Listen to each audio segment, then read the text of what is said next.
یہ جو حکومت ہے نا پی ڈی ایم کی ہو یا پی ٹی آئی کی ہو، یہ تو ایک دن بھی اسٹیبلشمنٹ کے تعاون کے بغیر نہیں رہ سکتی. یہ بالکل ہمیشہ یعنی انہوں نے ہی ان کو یہ آکسیجن مہیا کیا ہے. اگر جس دن اس نے اپنا مصنوعی آکسیجن ہٹایا اس دن حکومت ختم ہو گئی. اور یہ حکومت بھی اسی طرح ہے، اس میں کوئی شک نہیں ہے کہ، اور وہ خود کہتے ہیں کہ جس کی حکومت ہو ان کو سپورٹ کرنا ہماری ایک آئینی ذمہ داری ہے.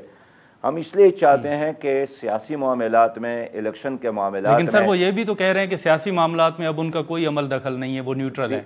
نادر بھائی میں یہی کہتا ہوں کہ سیاسی معاملات اور الیکشن میں یہ تین ادارے ہر قیمت پر نیوٹرل ہو. وہ الیکشن کمیشن، وہ سپریم کورٹ اور وہ اسٹیبلشمنٹ. اور ٹھیک ہے انہوں نے اعلان تو کیا ہے، لیکن یہ نظر بھی آ جائے اور آئندہ مراحل اور آئندہ الیکشن میں یہ ثابت ہوگا کہ واقعی نیوٹرل ہو گئے ہیں یا نہیں ہیں.